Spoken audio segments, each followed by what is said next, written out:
Imagine waking up tomorrow and realizing nothing external has the power to disturb you anymore. Not a careless word, not a cold stare, not even the silence of someone you once cared about. Imagine a life where your peace isn't fragile, where it's not a candle flickering in the wind, but a fire quietly burning from within, steady, resilient, untouchable. Most people move through life like open wounds, feeling every breeze as a storm, every whisper as a roar. But what if sensitivity didn't have to mean suffering? What if you could keep your heart open, your spirit alive, without letting the chaos of the world dictate the rhythm of your mind? This isn't about becoming numb. It's about becoming wise, about mastering the art of feeling deeply without being shattered easily, about standing in the middle of noise and staying silent inside. And that journey starts with learning that peace is not something you find. It's something you build, one thought, one breath, one choice at a time. Today, we're going to walk together through the quiet corridors of inner calm. We'll explore why peace isn't a gift, but a discipline, why not every feeling deserves your full attention, and how mastering your reactions can change the way you experience life itself. So, take a deep breath and let's begin. Peace is not a gift, it's a discipline. Most people think peace is something that happens to them, a result of perfect circumstances, quiet mornings, no stress, no conflict, no chaos. But real peace, the kind that stays with you even in the middle of a storm, that kind of peace is not handed to you. It's trained, it's earned, it's practiced daily, silently, and often painfully. You don't just wake up calm one day. You become calm by choosing again and again not to feed the chaos. You build inner calm every time you don't answer an insult with an insult. Every time you notice your rising anger and breathe instead of break. Every time you want to fight back, but instead you let stillness speak for you. That's not weakness, that's self-mastery in action. Because peace isn't passive. It's not sitting on a beach far from the noise. It's being able to sit with yourself when your mind is loud and still not believe every thought it throws at you. It's knowing how to return to your center even when the world tries to pull you in every direction at once. And that kind of peace doesn't arrive overnight. It's not found in books or quotes or one-time decisions. It's carved into your nervous system through repetition, through presence, through learning how to choose your focus. Again and again. There will be days when your emotions want to take control. Days when people say things that sting, when life doesn't go as planned, when your old wounds ache. And those are the exact moments when the real work begins. That's when you train your attention, your posture, your breath. You don't react. You observe. You don't deny the emotion, but you don't let it drive either. You pause, and in that pause, you reclaim your power. It's not about becoming unfeeling. It's about becoming unshakable. There's a world of difference, so if you've been waiting for peace to find you, stop waiting. Build it. Choose it. Sharpen it like a blade. Cultivate it like a garden. Because the truth is simple, your peace will never be stronger than your discipline. And the more you practice this discipline, the more unbothered you become, not because you stopped caring, but because you finally learned what's truly worth your care. You're not obligated to feel everything deeply. It's tempting to believe that depth of feeling is the highest form of humanity, that if you don't feel everything deeply, constantly, you're somehow lacking. But this is a beautiful lie the world often sells to sensitive souls. A lie that burdens your heart with every passing shadow, every careless word, every silence heavy with misunderstanding. The truth is, You are not required to live at the mercy of everything you encounter. You are not obligated to turn every passing discomfort into an emotional wound. Feeling is natural, but drowning in every ripple of life is not strength, it's self-abandonment. When you feel everything too deeply, without filter or reflection, your mind becomes a battlefield where even minor skirmishes leave deep scars. Every unanswered message feels like rejection. Every disagreement feels like betrayal. Every distance feels like abandonment. But life isn't always speaking in catastrophes. Most of the time, life is neutral. It's our interpretation, magnified through the lens of unchecked sensitivity, that turns neutral events into personal tragedies. You have the right, the duty even, to step back and see things clearly, to ask, is this truly about me, or is this a projection of my fears, my old wounds, my unhealed places? You are not a character in everyone's story. You are not responsible for reading hidden meanings into every silence or deciphering every flicker of expression on someone's face. Sometimes people are distracted. Sometimes people are dealing with storms of their own you cannot see. Their behavior is rarely a reflection of your worth. It's a reflection of their journey. When you learn to filter reality through clarity instead of raw emotion, you don't become cold. You become conscious. You stop bleeding for battles that were never yours to fight. You stop draining your spirit, trying to decode the intentions of people who can barely understand their own hearts. You step out of the exhausting theater of assumptions, and you choose peace instead. Think about it. How many moments of your life have been wasted interpreting, reinterpreting, and reliving events that meant little to nothing in the grand flow of your existence? How many sleepless nights?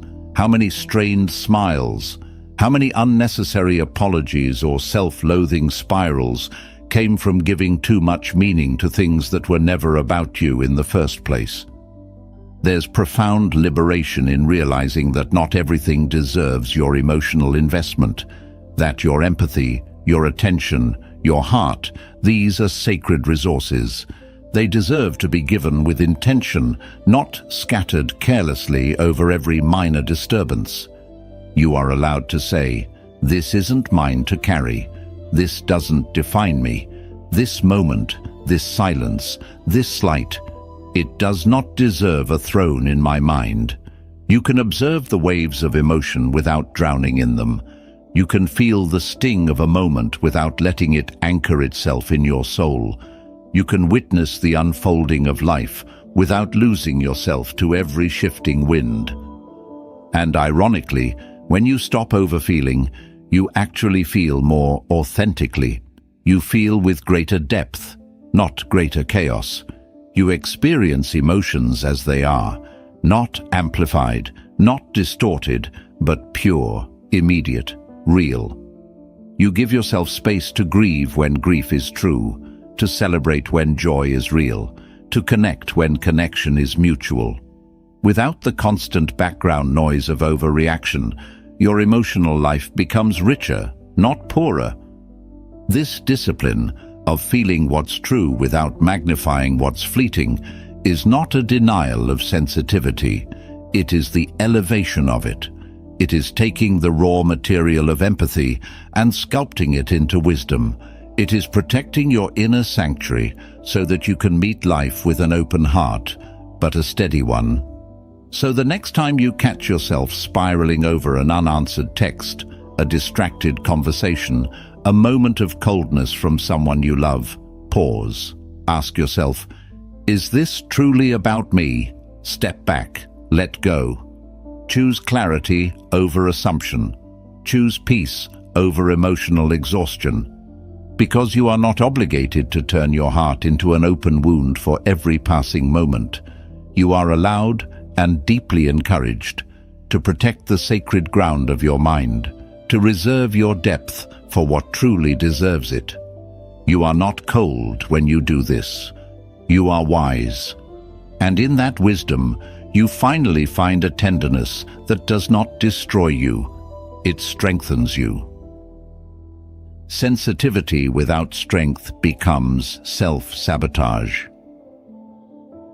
There is something beautiful, almost sacred, about being able to feel the world deeply, to sense the subtle changes in a room's energy, to notice the tremble in someone's voice that others miss, to carry an unspoken empathy for invisible struggles. Sensitivity is not a flaw, it is a gift, but only when it's anchored in strength.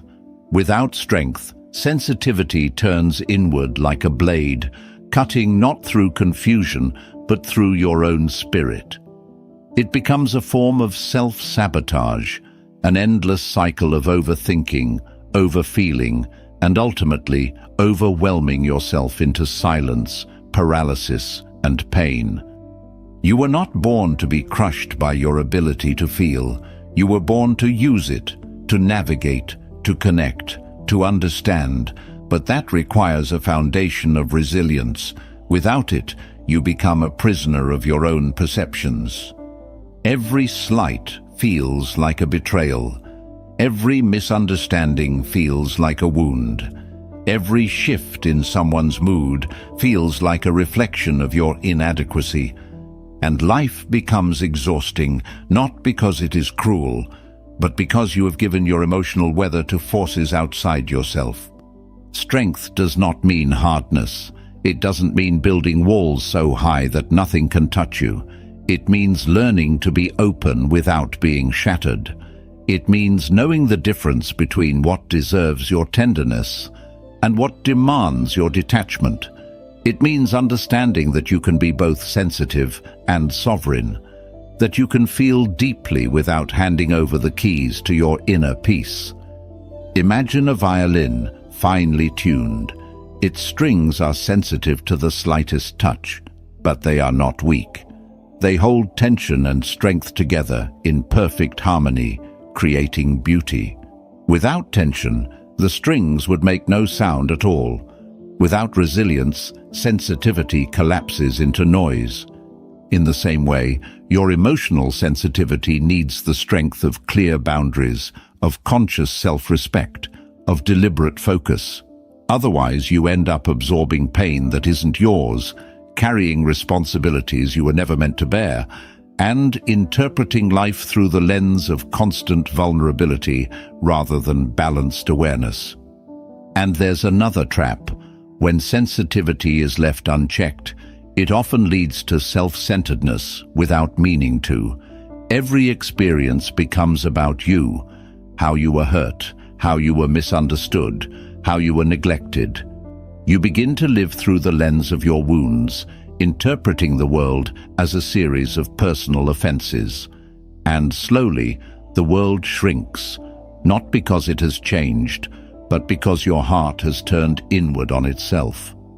True strength allows you to step outside of that, to see other people's pain without making it about your own, to witness someone's anger or coldness and understand that it's a reflection of their inner struggle, not a condemnation of your value. To accept that sometimes life is difficult, people are imperfect, and pain happens, but none of it has to define you unless you allow it. Building emotional strength is not about numbing yourself. It's about nurturing yourself. It's about recognizing when to hold space for your feelings and when to gently guide yourself back to clarity. It's about cultivating the ability to sit with discomfort without letting it rewrite your story. And yes, it takes practice. It takes patience. But it is the path to true emotional freedom. Because when sensitivity is paired with strength, it becomes wisdom. It becomes a light you carry into the world. A light that sees clearly, feels deeply, and yet stands unshaken. A light that listens without losing itself. That loves without losing its dignity. That grieves without losing hope. The world doesn't need you to harden. It doesn't need you to close off your heart or silence your tenderness. It needs you to be strong enough to keep your heart open even when it hurts, to keep your spirit alive even when others try to dim it, to choose again and again to be both sensitive and resilient. Because when you master that balance, you stop being at the mercy of the world's storms, and you become the calm within them. Mastering calm begins with mastering your inner dialogue. If you truly listen, you'll realize the loudest voice in your life isn't the world outside. It's the one inside your own mind. Day after day, thought after thought, there's a constant conversation happening within you. And whether you realize it or not, that voice is either building your calm or breaking it. Mastering external challenges without mastering your inner dialogue is like trying to calm a storm by rearranging the clouds. You might shift appearances temporarily, but the turbulence remains. Real calm, lasting, unshakable calm, begins the moment you take responsibility for the way you speak to yourself. Most people allow their minds to run wild. Every fear is indulged. Every insecurity is given a stage. Every minor failure becomes a prophecy of doom.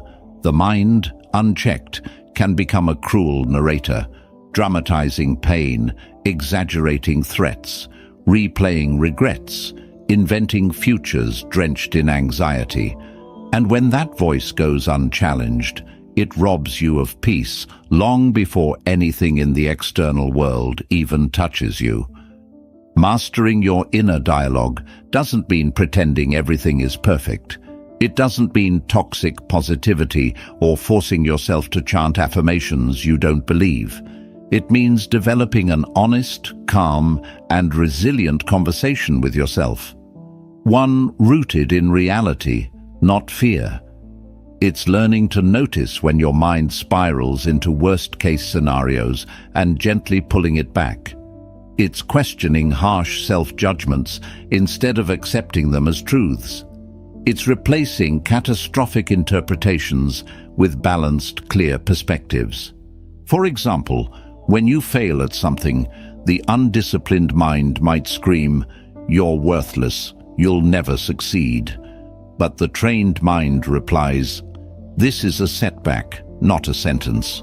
What can I learn? How can I grow?" When someone withdraws from you, the fearful mind says, "You're not lovable, you're being abandoned." But the grounded mind answers, "Everyone has their own battles. Their distance is about them, not a reflection of my worth." This inner dialogue is not about denial. It's about direction.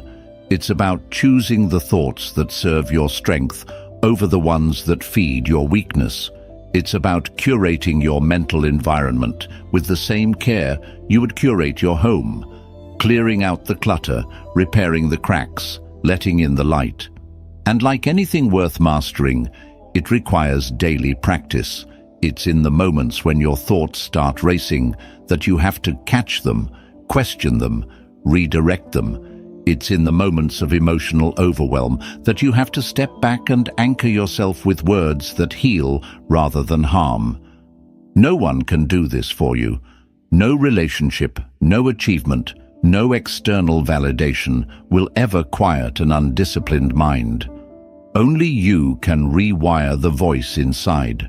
Only you can choose to become your own source of calm instead of your own source of chaos. Think of your inner dialogue as the soil from which your emotional state grows. If you plant seeds of fear, self-criticism, and panic, don't be surprised when anxiety blooms. But if you plant seeds of patience, perspective, and resilience, calm will be the natural harvest. Marcus Aurelius wrote, "You have power over your mind, not outside events. Realize this, and you will find strength." Those words are not just philosophy, they are a map. A reminder that peace is not a passive state gifted to the lucky few. It is an active practice, an inner discipline, a daily choice to guide your mind instead of being dragged by it. So the next time your heart pounds, your mind races, your fear surges, pause, listen. What is your mind saying to you? Is it a friend speaking or an old wound screaming? Is it the voice of wisdom or the echo of past pain?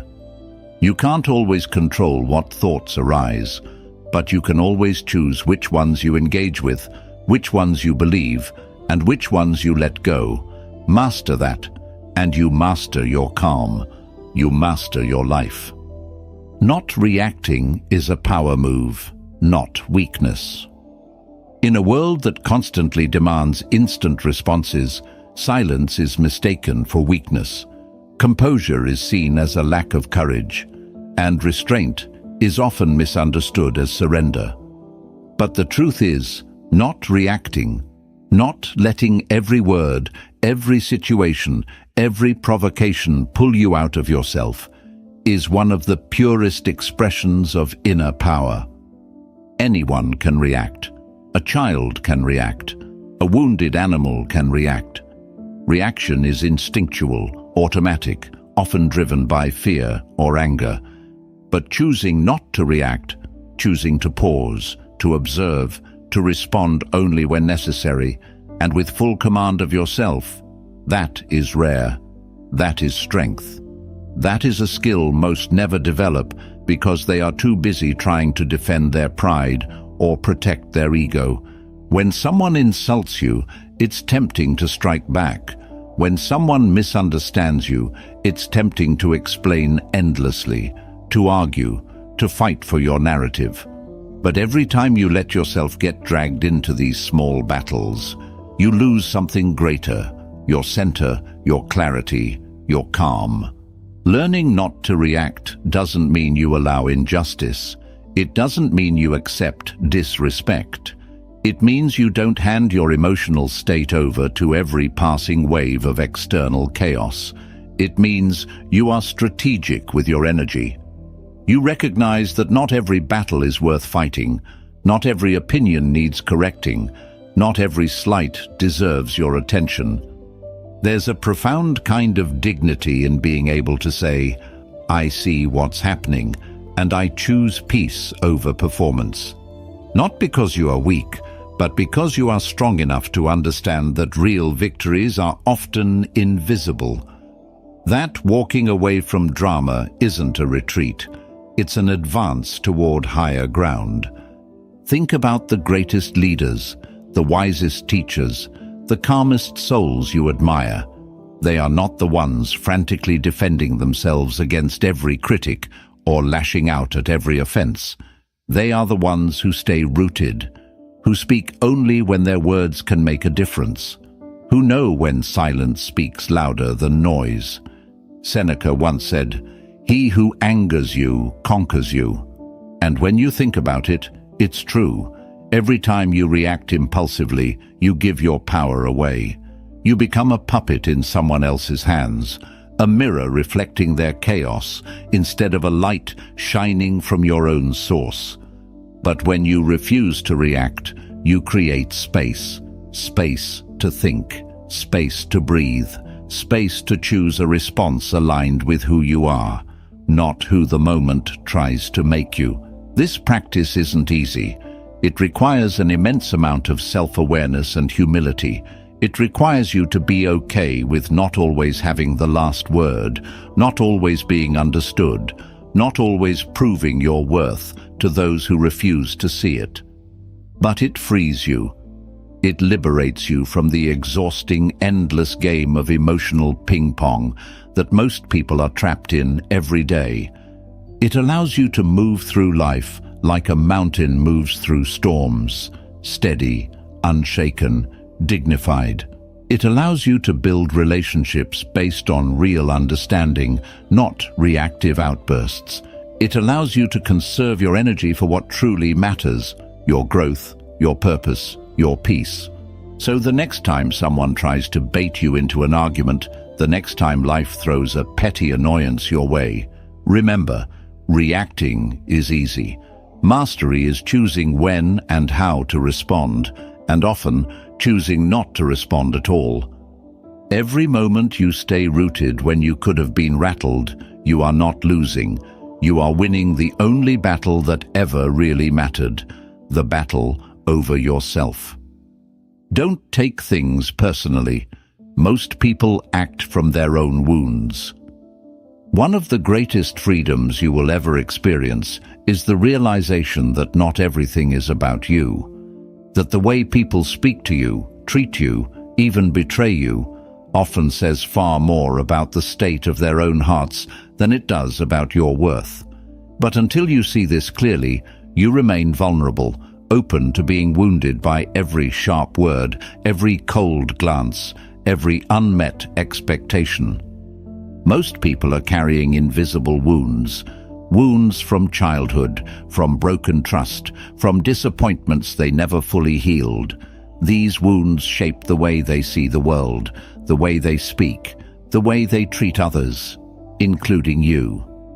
When someone lashes out in anger, it often isn't because you deserve it. It's because they haven't learned to soothe their own pain. When someone withdraws in silence, it often isn't because you failed. It's because they are afraid of vulnerability, terrified of needing someone who might not stay. If you take every word, every behavior personally, you turn yourself into a reflection of someone else's suffering. You lose the power to see clearly, to love wisely, to protect your peace. You begin to dance to the tune of wounds that aren't even yours. And in doing so, you hand over the keys to your emotional well-being to people who may not even know how to hold their own. Learning not to take things personally doesn't mean you tolerate mistreatment. It means you understand the source of it. It means you develop enough inner stability to say, this behavior reflects their journey, not my value. It means you stop building your self-image on the unstable ground of other people's brokenness. Imagine for a moment how much lighter your life would feel if you didn't internalize every slight. If you could meet someone's anger with curiosity instead of defensiveness. If you could meet their distance with compassion instead of panic. If you could meet their coldness with the simple understanding that not everyone is capable of meeting you where you are, and that's okay. It doesn't make you better than them. It makes you freer than the version of yourself that once needed every person to validate your worth, every conversation to confirm your value. The Stoics taught that it's not events themselves that disturb us, but our judgments about them. And nowhere is this more obvious than in the way we personalize the behavior of others. When we drop the assumption that everything is a commentary on us, we create space. Space to see others more clearly, and space to protect the quiet strength within ourselves. Someone's harsh words may be a reflection of their inner war. Someone's indifference may be a shield they built after being hurt too many times. Someone's betrayal may be the echo of wounds they never had the courage to heal. And yes, sometimes people will mistreat you intentionally, but even then, recognizing that their actions flow from their own brokenness doesn't excuse them. It simply releases you from the need to carry their pain any longer. You were never meant to be the battleground for other people's unresolved struggles. You are here to live, to grow, to love, without chains tied to the unhealed parts of others. So the next time you feel hurt by someone's words or actions, ask yourself, is this truly about me? Or is it about something inside them that has nothing to do with me? Let that question be your shield. Let it guard your heart against unnecessary suffering. You are allowed to love people and not carry their pain. You are allowed to set boundaries without feeling guilty. You are allowed to protect your peace without needing to justify it to anyone. The more you practice this, the lighter you become, the freer you become. You walk through life less burdened by every misunderstanding, every disappointment, every moment of rejection, because you know that your value isn't negotiable, and it certainly isn't defined by the wounded hands of others. You begin to live with a kind of quiet nobility, not because you are untouched by life, but because you finally refuse to let life steal the sanctuary you've built inside. Build emotional boundaries, not emotional walls.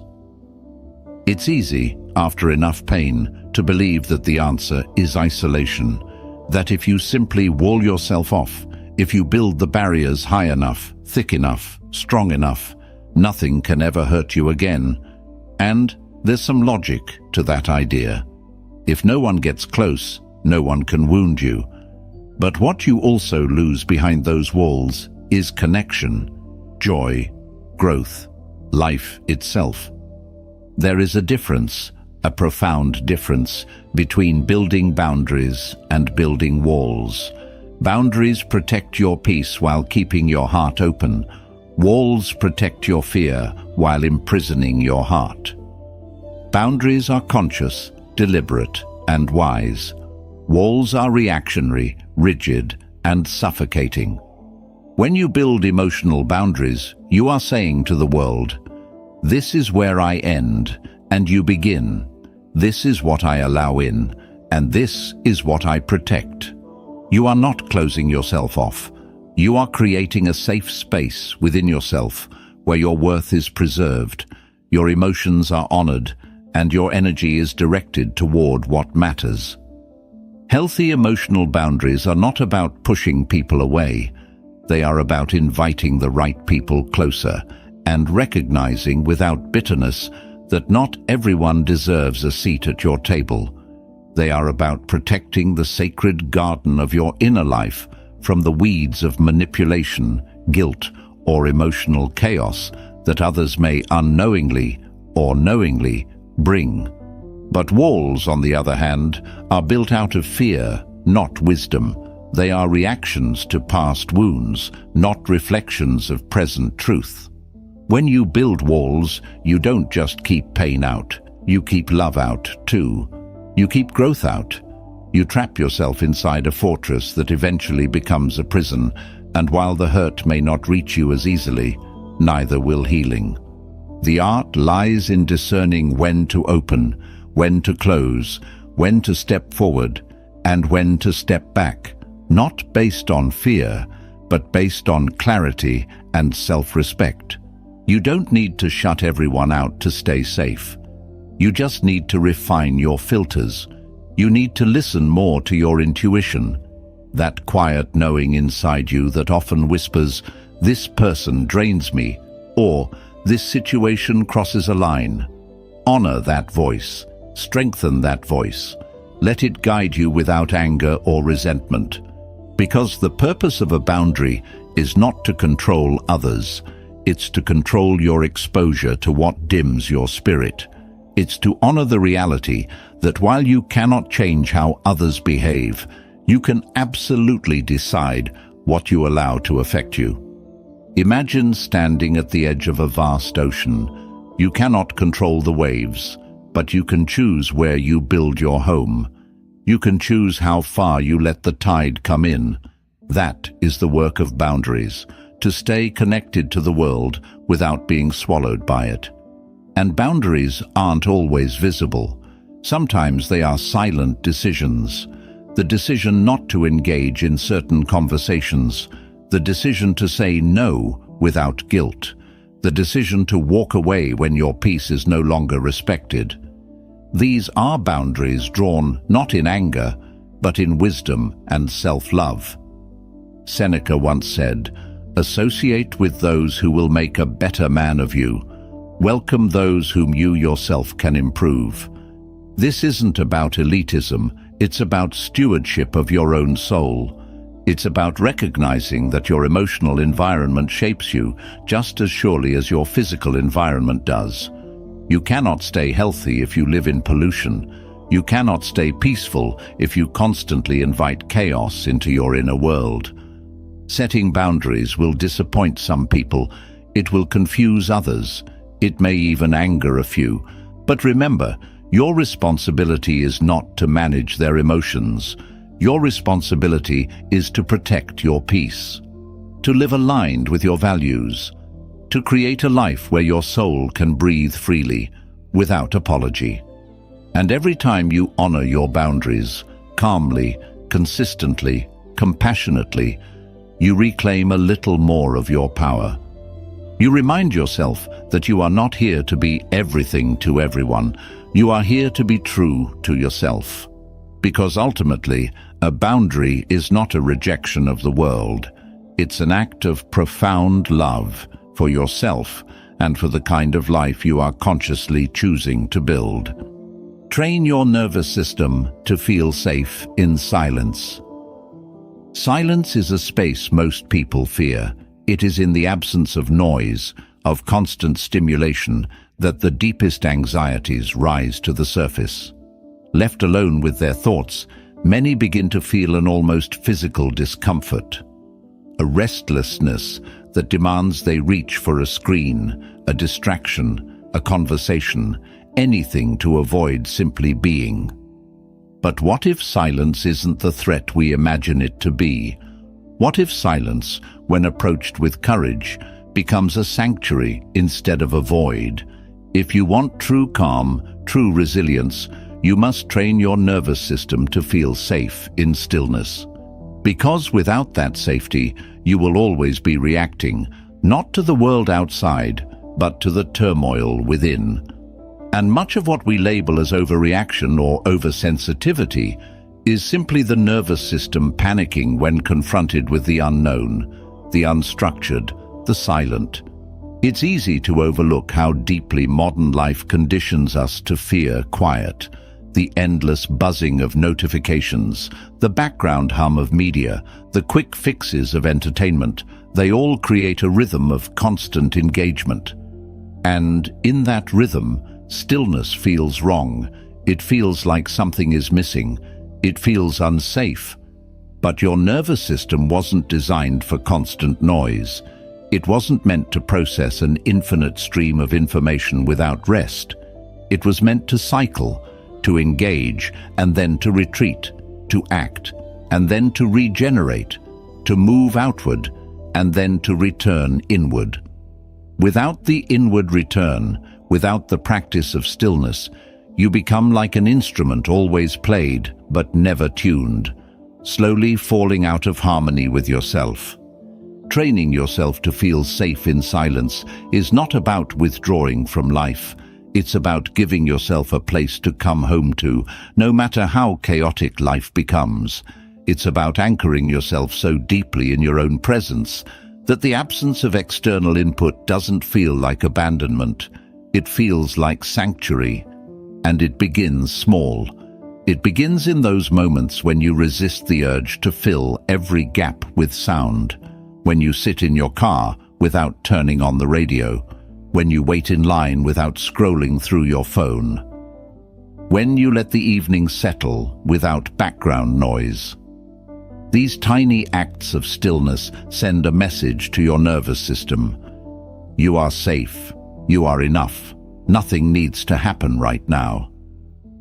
At first, it might feel uncomfortable, like an itch under the skin, like an anxiety you can't quite name. That's okay. That's the old programming unraveling. With time and patience, you'll notice something extraordinary. The discomfort fades, and in its place grows a spaciousness, a quiet kind of strength. You begin to realize that silence isn't empty. It's full of breath, full of awareness, full of subtle life you can't hear when everything is too loud. In silence, you start to hear your own deeper needs, the ones buried under all the noise. You start to notice the tension you carry in your body, the patterns your mind keeps replaying. You start to reclaim the parts of yourself that were drowned out by endless distraction. And most importantly, you begin to uncouple silence from fear. You stop interpreting stillness as loneliness. You stop interpreting lack of external stimulation as a sign that something is wrong. You stop interpreting the absence of noise as a personal failing. Instead, you start recognizing silence for what it truly is, a space where healing happens, a space where strength is forged, a space where you remember who you are without the world's constant commentary. Marcus Aurelius wrote, "Nowhere can man find a quieter or more untroubled retreat than in his own soul." And it's true, but only if you learn to make that inner retreat a place of safety rather than a battlefield. So the next time you find yourself reaching for a distraction out of habit, pause, breathe, sit with the discomfort, let it pass. Teach your body that you can be still and still be whole, that nothing needs to happen for you to be okay. Because the more you train your nervous system to feel safe in silence, the less you will be ruled by the noise outside you, and the freer you will become to live with clarity, with depth, and with unshakable peace. Calm doesn't mean indifference, it means authority over chaos. There's a common misunderstanding in the world that if you remain calm, especially when things are falling apart, you must not care enough.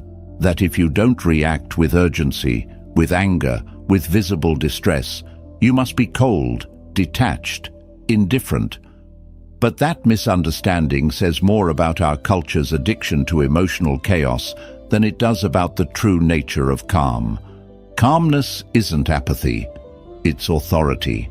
It's not a sign that you're unaffected by life, but a sign that you've learned how to respond to life with intention instead of impulse. It's the quiet, deliberate choice to meet storms with steady hands, not because you don't see the danger, but because you know panic never built a bridge through a flood. When you cultivate real calm, you're not tuning out life's difficulties.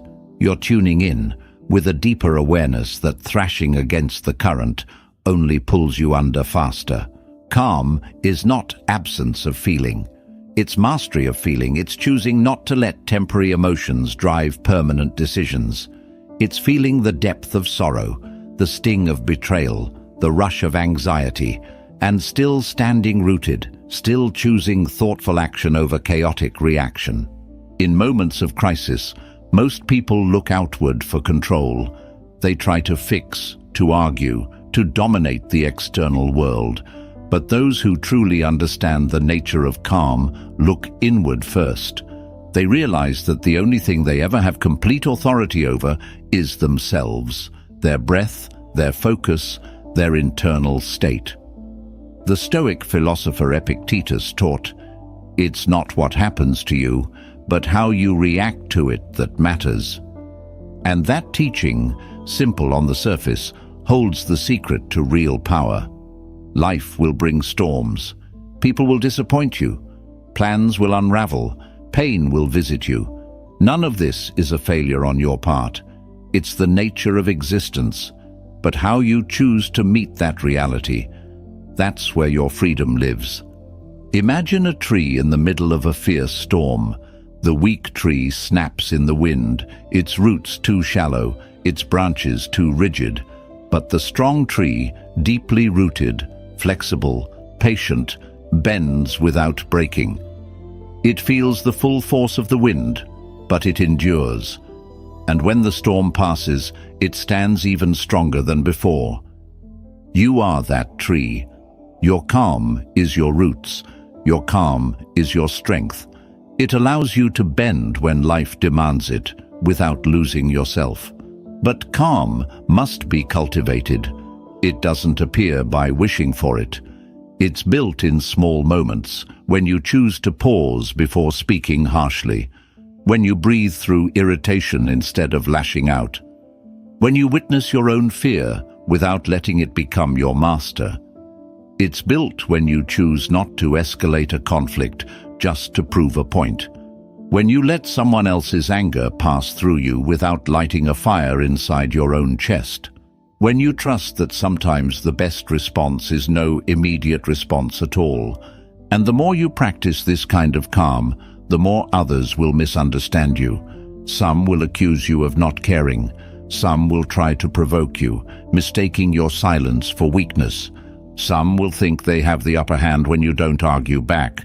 But in time, you'll see, none of that matters, because the goal was never to win arguments or impress the loud. The goal was to live well, to move through life with dignity, to preserve your peace as if it were a sacred fire. Because it is. You will begin to notice how much more energy you have when you're not spending it on unnecessary battles, how much more clearly you can think when your mind isn't clouded by emotional chaos, how much more deeply you can love, create, and experience life when your soul isn't constantly recovering from the wounds of reaction. True calm doesn't mean you're not involved in life. It means you are fully involved, but from a place of strength, not survival. So the next time someone mistakes your calm for indifference, let them. You don't owe anyone the performance of panic.